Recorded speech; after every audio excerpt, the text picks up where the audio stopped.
Okay, let's talk about the new Apple Watch, the Series 6. So this is the first Apple Watch that I've wanted to own or to wear for like over 5 years. I bought the very first generation Apple Watch, but I didn't really love it. Like it just, it was cool, but it just wasn't for me. I just didn't love the look of it. I also didn't find it particularly useful for my life back then.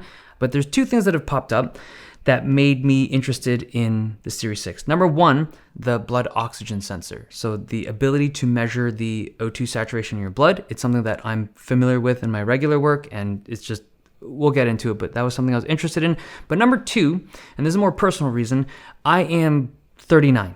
I feel old. I am old, and I'm about to roll into 40 in a few months. And I've just realized that my actual health, like my sleeping habits, my cardiovascular health, all of that stuff is starting to slide. Like I have 2 kids now, and I mean, this is a very personal video, but I have 2 kids, and I feel like my health, not that it's poor, I don't think it's poor, but I'm starting to realize that I should take care of it. And I wanted to pick up a tool to assist in that stuff. So we'll get into that at the end, but the first thing first, let's talk about the pulse oximeter. Actually, before that, let's talk real quickly about the Solo Loop. So the Solo Loop is the watch band, or one of the new watch bands that Apple is offering this year. It's this giant rubber band, and I like it. Like, it's super comfortable, more comfortable than a regular strap with a clasp, and it's easier to take on and off than I thought it would be. So if you're interested in the Solo Loop, it gets my wholehearted recommendation. I just wish it came in better colors, but I'm sure there's gonna be some third-party guys doing it. Okay, the blood oxygen sensor. So this is measuring the amount of oxygen that's bound to hemoglobin that's floating around in your blood, expressed as a percentage. And at 100%, that would mean that your blood is, in theory, maximally enriched with oxygen.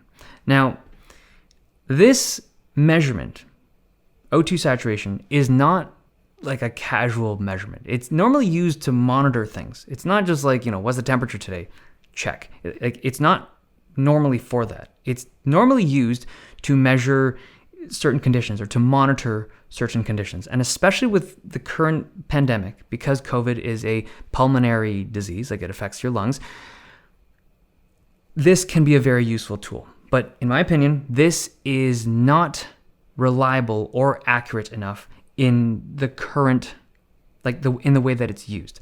So the hardware is excellent, but I've noticed that when you have it on your wrist and it's measuring off of your wrist, this is a really bad site to be measuring O2 saturation. Normally with pulse oximetry, you want to measure like through a meaty part of like your fingertip or something, right? Where the light has a lot of, it can travel through something and you can measure it. But because this is a wrist-mounted watch, you're reliant on a reflection. They're shining a light on your wrist and it's reflecting back, and the sensor is reading that reflected light.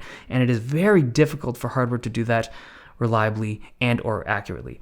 Now, I've noticed if you take this thing off of your wrist and you use it on your fingertip, it's awesome. This thing measures up, like I measured it on this thing and I compared it to a regular pulse oximeter. It seems very accurate, and I never get error messages saying that it can't get a reading.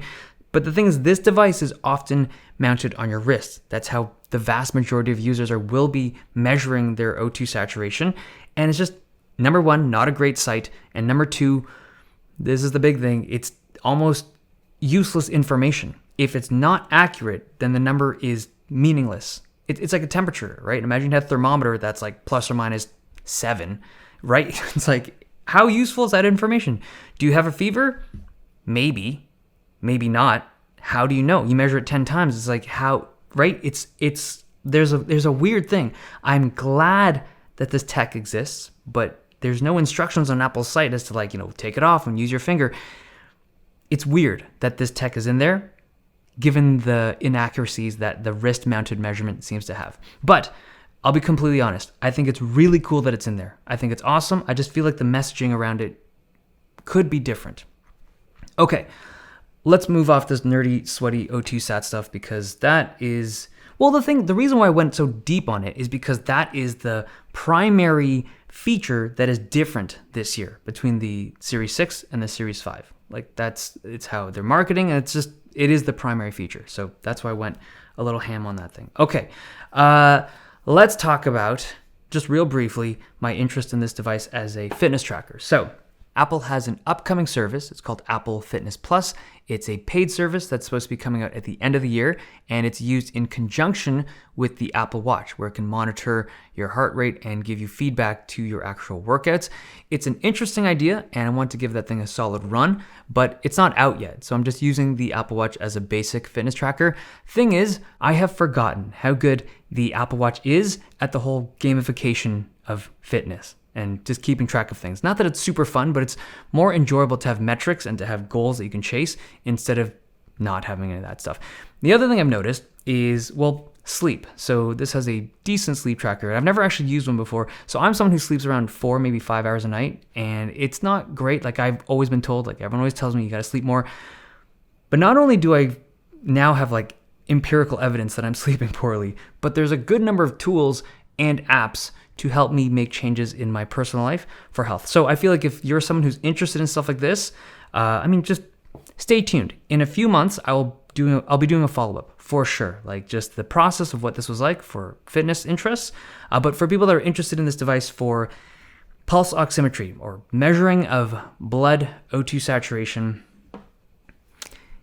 there's probably better ways to do it. There is one last thing I want to talk about. It's the battery life. So the Series 6 has a slightly bigger battery than the Series 5. And if you turn off the always-on display, I can actually comfortably hit 2 days of battery life on this new Series 6, which is a big plus in my books, just charging this thing less. Okay, that finally wraps up this video. Hope you guys enjoyed it. Thumbs if you liked it, subs if you loved it. I'll see you guys next time.